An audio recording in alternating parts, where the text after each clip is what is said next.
From rags to riches is an adage that best tells the story of many African football greats plying their trade in lucrative European leagues. It's also the dream of many young players starting out on Africa's dusty pitches. The ongoing African Nations Championship, better known as CHAN, has been billed as a platform for showcasing domestic talent and developing football within Africa. This unique tournament features only players who ply their trade in domestic leagues here on the African continent. Now, CHAN brings into focus a deeper question. How can African football harness the power of this tournament to create structures for more players to go professional across the continent? I'm Mahia Mutua. Welcome to this special edition of Talk Africa.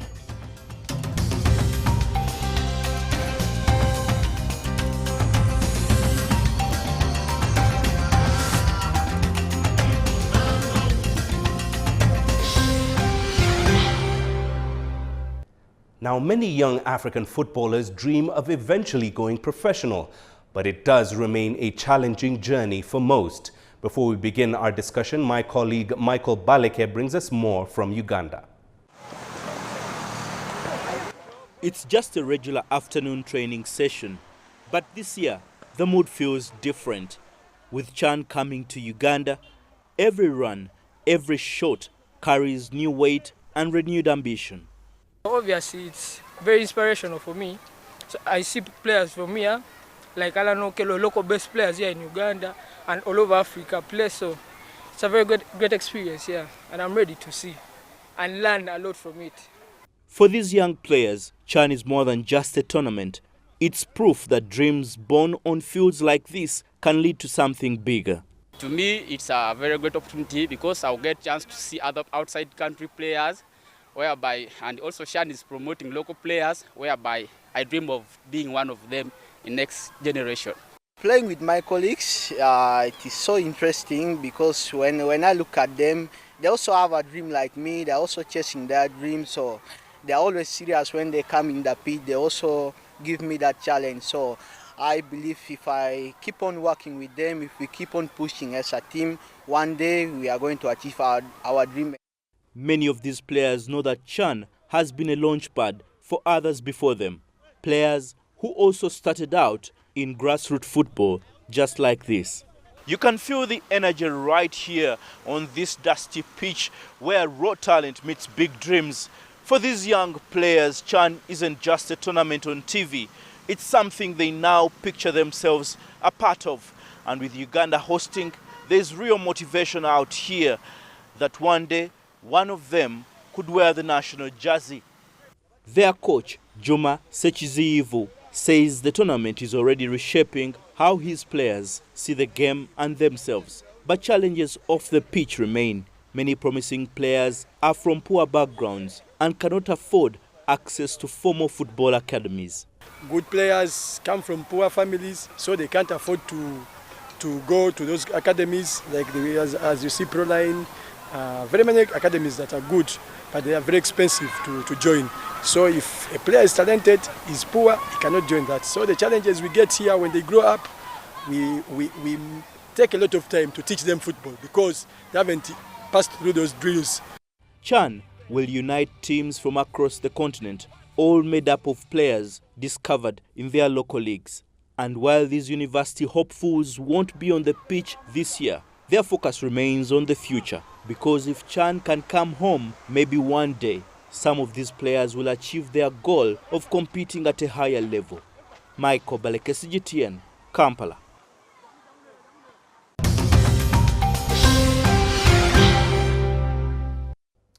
Right, and joining me now to unpack how African football can develop structures to enable more players to go professional here on the African continent are from Abuja, Olubi Haruna, who is a football coach, CAF instructor and sports writer. From Johannesburg, South Africa, sports journalist Benjamin Leshoro, and with me here in studio, I'm pleased to welcome Jacob Ghost-Mulee, who is, of course, the former head coach of the national team here in Kenya, the Harambee Stars.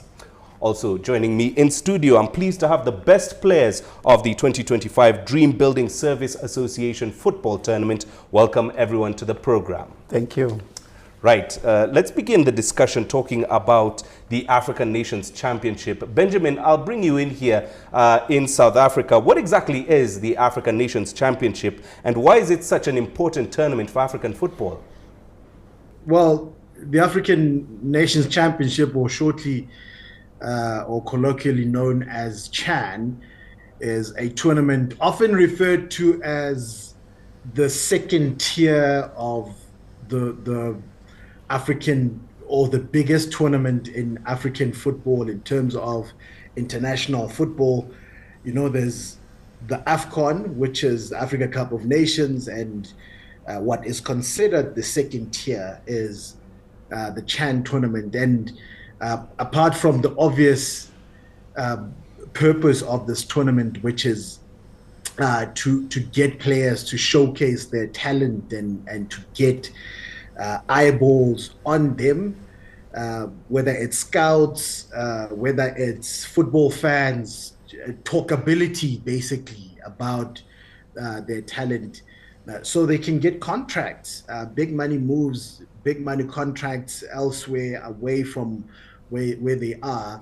It's also considered as a stepping stone to what is considered, again, or the so-called A team of their particular national teams, which compete generally in the Africa Cup of Nations. For example, you'd have players now playing in the CHAN tournament, which is currently being held there in East Africa with Kenya, Uganda, and Tanzania. And then players will obviously be hoping to play in the Nations Cup that's coming up later this year in Morocco. I mean, there's only 23 spots generally in any AFCON tournament. So you're hoping that you put in a good enough performance at this tournament to catch the eye of the coach, to say you deserve a ticket to the big one later in the year. Right. Let me bring in Jacob Ghost Mule here. Ghost, as you've heard Benjamin say there, the tournament is being held here on East African soil, both Kenya, all three nations of Kenya, Uganda and Tanzania hosting for the first time. How would you say the CHAN is going so far for both players and fans, and is the infrastructure holding up? Well, I'll tell you, it's one of the best experiences that the three countries have had. I'm involved in a different capacity with the tournament, and we have had some very good results from the hosting nation. But in terms of infrastructure, I'll tell you that the CHAN being brought into these three countries has brought a different kind of dimension. I mean, when you look at all the venues for the games, I mean, Amani Stadium in Zanzibar, when you look at Benjamin Mkapa in Dar es Salaam, you look at Mandela Stadium in Uganda, and then you look at Nyayo and Kasarani. For those who have attended Kasarani, it looks like we're in Europe right now. So CHAN has brought a new dimension in terms of infrastructure, and not only that, I mean, the way the culture of football has been in the region, I think is taking a very different dimension. When you look at Harambee Stars playing a game at night, the stadium was packed. It's been a long time since Kenyans and the region has had such kind of an experience. Right. Olubunmi, let me bring you in here in Nigeria. What exactly is the end goal of a tournament like CHAN? Is it for local players to eventually find themselves in European teams, or is it to develop the local leagues that we have here on the African continent? I would like to say a big kudos to the host countries, Tanzania, Uganda, and Kenya. They are making Africa really proud. I mean, the facility, the football is unbelievable what we've seen so far. For Nigeria, if you remember, at some point, majority of the players that play for the Super Eagles of Nigeria are from foreign clubs. And I think CHAN has now provided an opportunity for the locally based players to have a chance to play for the A team, that is the main Super Eagles. If you impress at CHAN, then you have a chance to play at the AFCON proper. Also, with the fact that the head coach at CHAN is also the head coach of the main Super Eagles. So I think it's a big opportunity for the local players who play in the local leagues in Nigeria, to lay a claim to a shirt in the main Super Eagles team. Right. Let's turn to the development of football here on the African continent. Goes down to bring you in. You, of course, have plenty of experience as a coach. Which African countries would you say are getting it right? They have the right structures to develop youth talent, and which ones would you highlight as working well? Well, I would call Morocco as one of the most established sites in terms of infrastructure. I mean, they have the Mohammed VI Academy, which, like every other country, would like to play. Remember, a few years ago, or just last year, we had during the African Cup qualifiers, teams like Kenya, which did not have an approved CAF FIFA field or pitches that could not host such games. So we were forced to play away from Kenya. And it gives you a very big disadvantage. And it's a wake-up call. And I'm happy because Kenya has already heeded to that call, and they have their own stadium. Nyayo, Kasarani, we have the Talanta Stadium coming in. So this gives you that home advantage that you need when you play home games. I mean, it's too evident to see what Harambee Stars has done.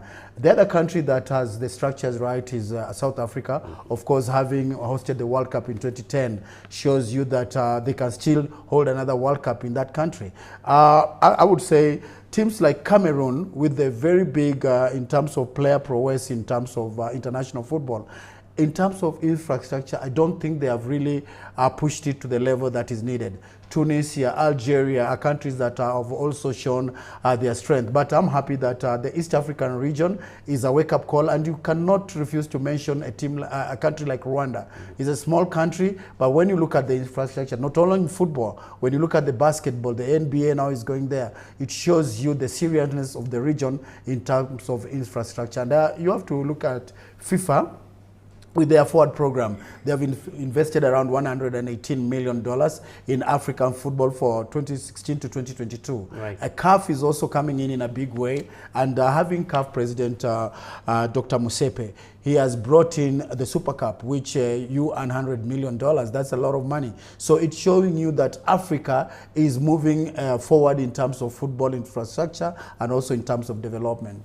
All right, let's open up the floor now to our guests in the audience. As we mentioned earlier, we have the 2025 Dream Building Service Association Football Tournament, and I'll now open the floor to one question from them to our panelists. Thank you. My name is Eli. I'm 15 years old. And my question is to the guest in South Africa. And my question is, are there structures in Africa that will enable me to become a professional football player, and how can I access them? It's a great question, because you sort of look at countries that have put development forward, right? There was a comment about Morocco, and there's absolutely no doubt that Morocco has been in the forefront in terms of leading the development and just building infrastructure in African football. But it will also depend on what country you're in. A country like South Africa, I mean, could have been further than it is now. We could have ridden the wave of the 2010 World Cup better than we have. There's technical centers that we've been promised that have not been fully fledged yet. The FA here has spent millions of rand on a technical center that has been promised that it's going to be for exactly that purpose, that like the one that is in Morocco, that is developing not only youth football but also women's football. But it hasn't really come to fruition. So it's not only about whether the money is there, it's about what sort of leadership you have, and whether they are putting certain things in front as the important ones. So it really depends on the country and the investment, and it also depends, speaking of the leadership, the investment from the corporate side of things will depend on, a lot of times, the kind of leadership you have in your football, whether they can put money in there so as to have that type of investment into youth football as well. If you look at a person like Patrice Motsepe now leading African football, the corporate world trusts Patrice Motsepe, and that's why he's been able to pump in, or lure the business world into CAF so much since coming in, and increase even the money pumped into CHAN itself. I think there's 75% increase into the prize money that's been invested into the tournament. So it really depends on the leadership, would be my answer to that. Ghost, let me bring you in here for a question relating to that. Are players who play in professional African leagues paid a worthy salary? In other words, could it be considered a sustainable salary to play in an African professional football league? Well, we have countries who pay the dollar, and I would say that every player would like to earn the biggest money that there is for football so that their talent pays. However, it is structured in a way that only the top players make it to European countries. But I think we have countries in Africa who have also leagues that really pay well. A good example in the region, I mean, there is a time Kenya was one of the top countries when SuperSport used to really televise the Kenyan league. Right now, in East African region, Tanzania is a place to go, and that's why you find a lot of players from maybe Uganda, Kenya are moving to Tanzania, and to even put the dollar high. I mean, Morocco clubs, Raja Casablanca, are big paymasters. So it depends. I know every player's African ambition is to play in Europe. However, you cannot all go to Europe. So there are teams in Africa who have a structure and salaries which can match those, and that's why, for example, Egypt for a very long time, when you look at Al Ahly, you look at teams like El Merreikh, are teams that have been able to provide good salaries for their players. Egypt has a history of having home-based players because of paying them well. So I would say that in Africa, if the corporate world is working with the governments and also are working with the federations and to increase the cash prize. For example, CAF president now, Dr. Motsepe, when he came in, CHAN, the winner is going to get some $3.5 million. That's a lot of money for the region. And I'm happy that the president of the three East African hosting nations have been able to even bring incentive to the teams. Like, for example, in Kenya, the win bonus from the presidency is $10,000. That's a lot of money when we've never heard of such. So that's a big motivation, and it's going to make young players even be more interested in football because they realize it's a life-changing kind of situation. Right, and Olubunmi, let me bring you in here. We've heard from Ghost about the money aspect. Maybe what lessons from CHAN can domestic leagues learn in terms of improving professionalism in their domestic leagues? One big lesson is it's the infrastructure. I don't think the level of football we've seen at CHAN so far is different from what is expected in Europe. The pitches are good. You could see the players who express themselves. The coaches test different tactics. When Kenya were down by one player, you could see how they managed themselves, narrow down their weight and ensure that they didn't concede and held on to a 1-1 draw. So these are some of the things that can come in when you have a proper structure, proper infrastructure. Let me take Nigeria as an example. I mean, some few months ago, my team, Family Worship Center, played in the playoffs for the second division league. The pitch was bad. We couldn't express ourselves. I mean, we prepared on a very good pitch only to realize that we were going to play on a pitch that wouldn't allow you to have a proper connections. So I think they are looking East Africa, Tanzania, Uganda, and Kenya with those facilities. I think it's going to serve them for a very long time, and it's my advice that they continue to maintain it for their local football to grow. Right, it's just about time for us to take a quick break, but before we do, Benjamin, let me come to you to ask about whose responsibility this is. Is it the role of the governments, of the football associations, or even the private sector to develop African football? I think we can all do something. We can all play a part in it, because a lot of the times the governments are funding the FAs, and they in turn have to see which part or how they partition the finances. And in some instances, like in South Africa here, you have the premiership, the league, the top tier league, separate really from the Football Association. They are not being run the same. SAFA is still the member of FIFA. It is still the mother body of South African football.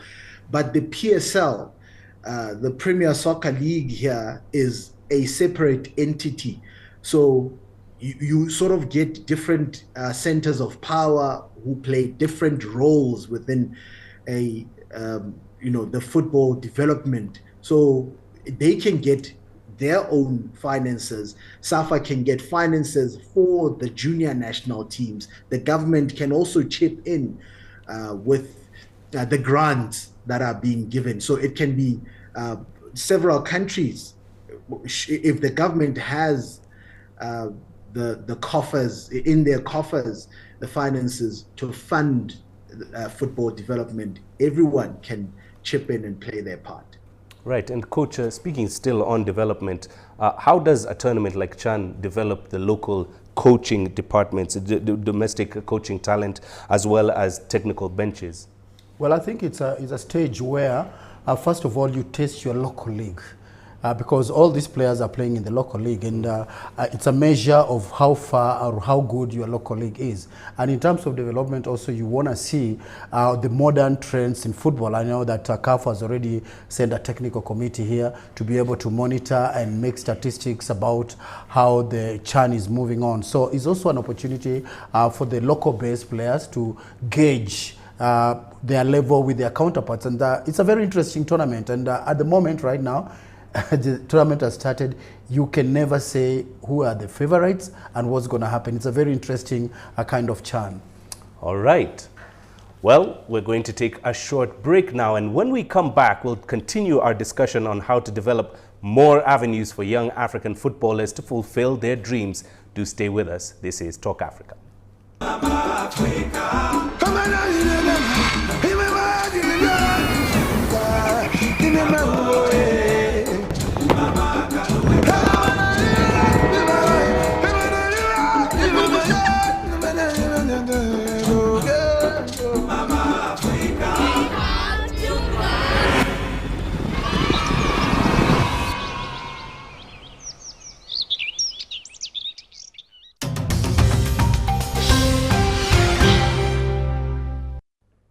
Welcome back to Talk Africa. Still with me are Olubunmi Haruna, Benjamin Leshoro, as well as Jacob Ghost Mule. We continue our discussion now on how Africa can enable more young talent to become professional footballers. And Ghost, I'll bring the next question to you. How can we maybe change the narrative that for an African player to succeed, they have to find success outside the African continent, maybe in Europe? Well, I think the most important thing is incentives that we offer in terms of cash prize, in terms of salaries, in terms of infrastructure.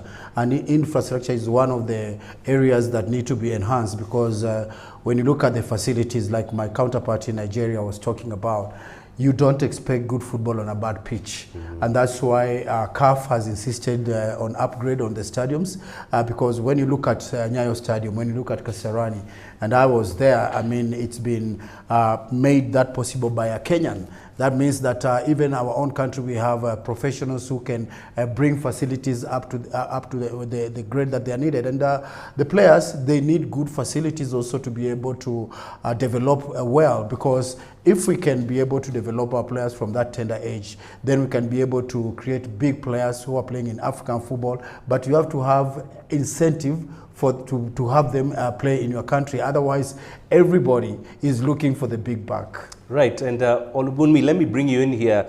You've heard the coach say that, talk about the pitches and what's needed to improve the situation on the continent. Do the football structures exist, or do we maybe need to find a new model for Africa? I think the structures exist. What we need to find is improved funding, infrastructure. I mean, when we have improved funding, we'll be able to develop a better infrastructure. We'll be able to pay the players more. For example, one of the biggest problems we have as Nigerians in terms of trying to keep our best legs in the country is they go at the slightest provocation. I mean, Nigerian players now move to Cameroon, no disrespect. They move to Tanzania. South Africa has been harvesting our best legs for a very long time. And when you look at the difference in the pay, it's not much.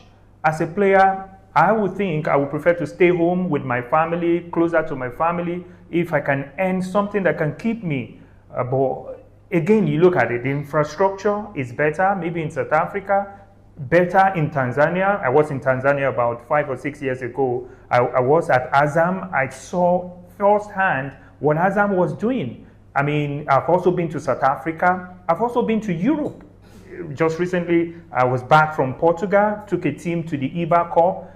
I mean, last year I was at Ghana in Denmark, where a particular town in Denmark, Jorin, has 119 pitches for football. We can't even boast of maybe one proper pitch in some of the African countries. But just like Ghost has said, we can do it in Africa. And I think funding is the most important. Kudos to Dr. Patrice Motsepe. He has increased the funding to African FAs. He has increased the prize money for the major competitions. I think we are on the right path. We just need more support to the individual FAs. I think if we can get this done, then we can keep our best legs here in Africa. You've talked about the top leagues, but what also needs to be done to enable the grassroots players stay here and develop in Africa? When you talk about grassroots players, whether you like it or not, their aim is to get to the apex. I mean, they want to play for the Alalis, the Ayimbas, the Remo Stars, probably want to go to Europe. You understand? But if we make our league more attractive, then they will stay. We've seen players go to Europe and eventually they can't find their feet. I mean, the best of the best players from Nigeria or probably from Kenya or probably from Cameroon, if they have a chance to have continuity in their country, especially on the continent of Africa, they will stay. And one important thing that we need to do is for them to be paid properly. I mean, when you look at, let me give an example here in Nigeria. The best paid players in Nigerian league, I mean the Apex League, the MPFL now, earn between 1 million and 800,000 naira. When you look at that, that's about maybe $400. I mean, that's ridiculous. Maybe they earn better in Tanzania, maybe they do better in South Africa, but that's not enough to keep the best players here in Nigeria. They will seek for greener pastures. So when grassroots players, when they try to hone their talent, their target will be to be in the best places. So we need better funding. That's what it means. Right, and Benjamin, speaking about the best places for players to be, maybe what structural changes do we need to make our local leagues more attractive, more viable for African players? I'm thinking about that as the colleagues are talking there, and I'm thinking we also need to look at ourselves and what part we're playing and whether we can effect some sort of change. And when I say we, I mean members of the media as well, how we portray African football and what can we do to make sure that there is a better outlook on the product that is given, for two things, for two reasons. For investors who want to come in and plant money into different leagues across the continent, and also for the youngsters, for attraction. I mean, you're not going to be attracted to what you don't know. Youngsters in the African continent can tell you about Virgil van Dijk and all of them better than they can about some of the players in the local leagues. So the point I'm making is that it's easier to talk about your Chelsea or Real Madrid's and Barcelona's than we can about what's happening on the African continent. Another example I'll give you is that the recent Women's Africa Cup of Nations was at the same time as the European Women's Championship. I think that's what it's called. But you would find that a lot of youngsters within the continent are talking more about that and who is winning it than they're talking about the WAFCON, the Women's Africa Cup of Nations. Do we talk about Al Ahly being number 1 and Mamelodi Sundowns being number 2? Do we talk about those clubs? Do we talk about Gor Mahia? Do we talk about Simba and Young Africans? Do we talk about all these clubs enough for there to be an attraction from the corporate world to help with structural changes, positive changes in terms of African football? And I'm afraid the answer for me would be a big no. Right, maybe Ghost, you can touch on that as well as being a media practitioner. But I also want to get your opinion on football academies on the African continent. What's their final goal? Is it to keep players here or to see them eventually go to Europe, go to Liverpool, Manchester United, Real Madrid? Well, stats about players going abroad and players who make it professionally is the statistics that I have latest is only 1%. This is a very small number, and all these players have ambition to become professional players. But that's not the ultimate aim, because in academies we have to teach our players that not all of you can become professional. So what happens to the other players? Football has many points. They have many pathways. Like if you're a player, you love football, but maybe you can't make it at the top league. You can become a referee. You can become a coach. You can become an analyst. You can become a commentator. You can become a club owner. So there are many possibilities that we give the players in the academy so that they don't just focus that if I don't make it for European football or out of the country, they still have a job to do. They still want to help the sport. And as my colleague in South Africa is saying, we need to love our own. Charity begins at home. We need to love our leagues. I love the Tanzanian derby.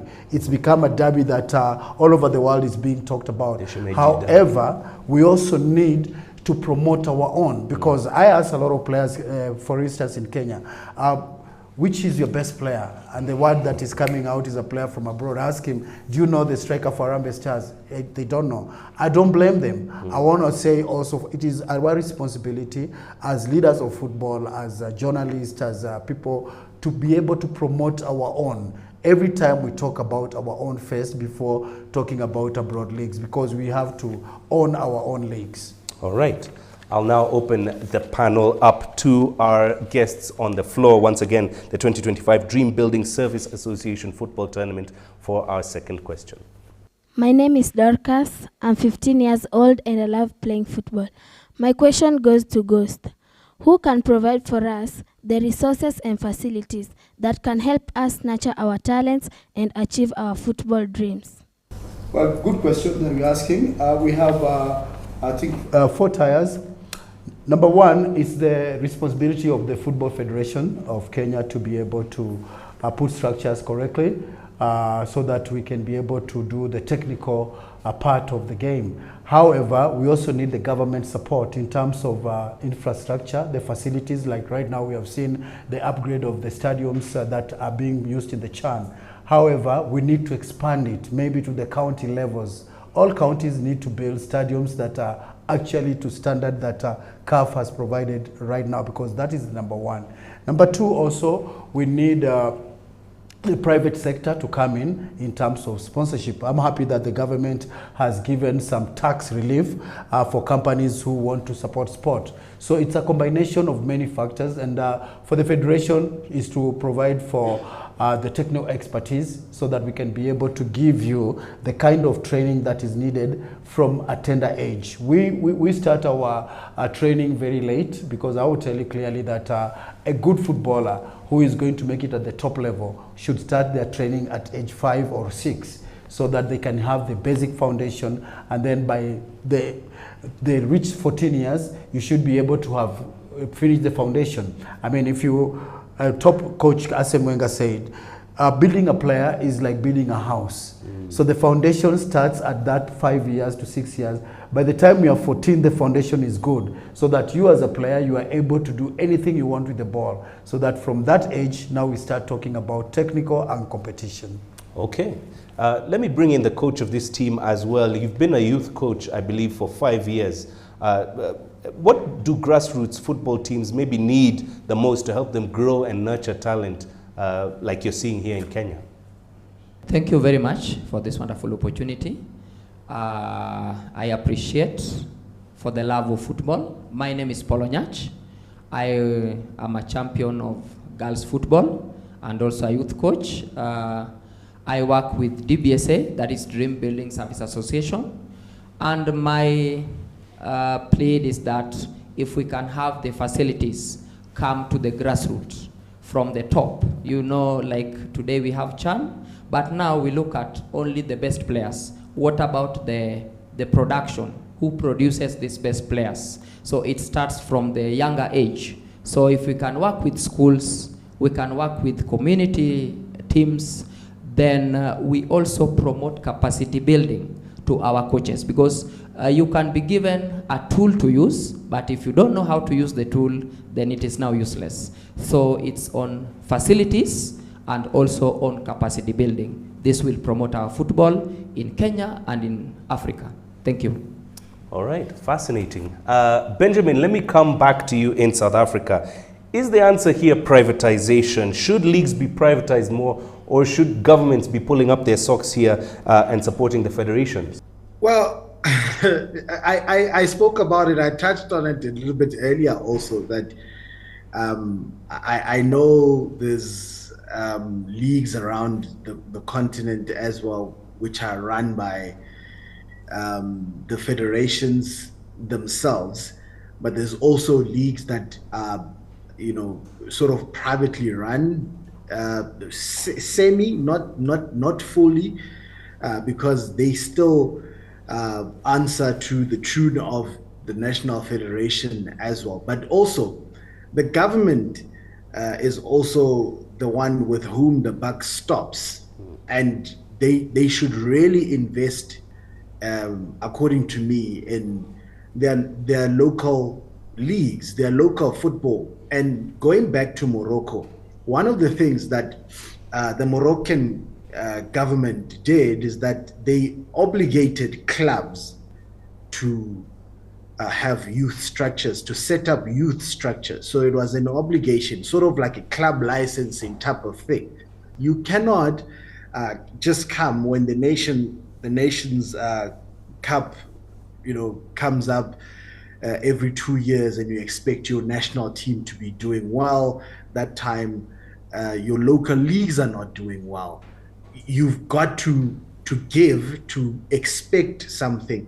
And we saw with the recent Nations Cup as well, where Bafana did better than expected. They actually went there with, I think, the only team that had the most locally based players, if I stand to be corrected, but they had a lot of Mamelodi Sundowns and Orlando Pirates players who did really well, and it speaks to the investment then of whether it's corporate or it's government funding, but there is some sort of structure that the government has in terms of the federation or the football association, and then that spills over to the premiership itself, and then you'll have the relative success that you're looking for. So success cannot be something that is just sprung upon or microwaved, as we often look as some of the African countries. All right. This has been a fascinating discussion. Gentlemen, thank you very much for your thoughts, as well as our panel. I want to get your final thoughts here on this subject. I'll begin with you, Benjamin, and then Olubunmi. I think the takeout is that we all need to play a part, and that includes me, who is a member of the Fourth Estate, member of the media, just do what you need to do at the level where you are, but also structures where they are, they need to do what is expected of them. We need leaders who are trustworthy so that the corporate world, the private sector can be able to trust that their money is being invested in a good project. We need governments certainly that are supporting the development of football. But also, I suppose the awkward thing for governments is that, I mean, FIFA doesn't take kindly to government interference in matters involving football. And the awkward thing for them is that, how do I give you my money if I don't have a say in what you do?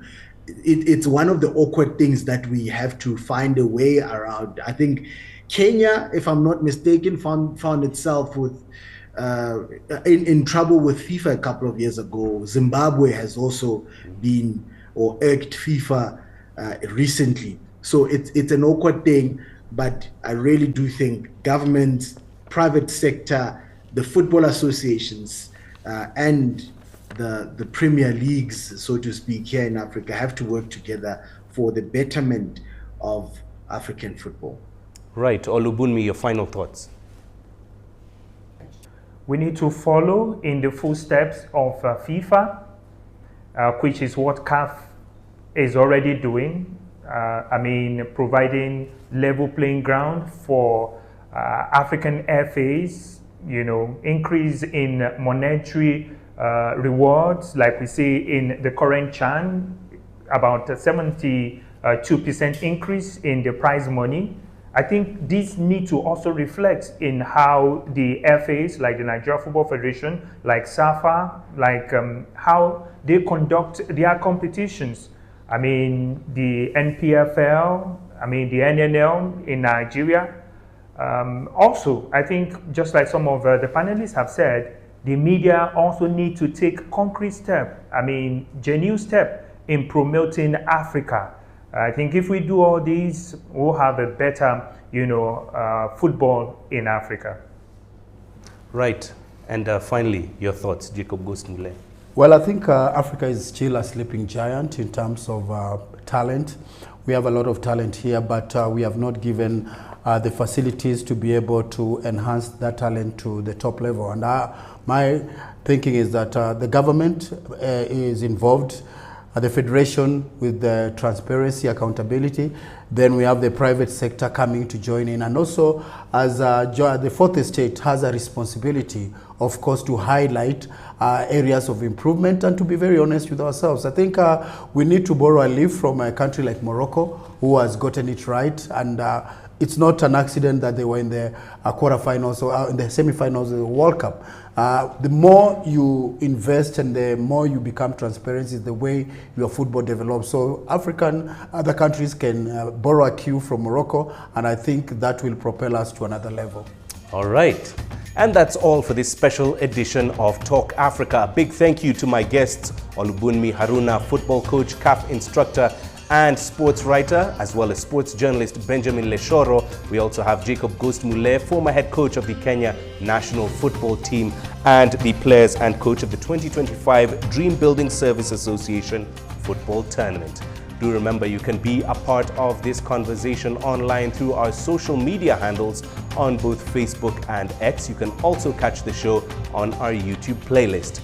Do keep the conversation going and join us again next week for more Talk Africa. From me, Mahia Mutwa, and the team here in Nairobi. Until next time, thanks for watching Talk Africa.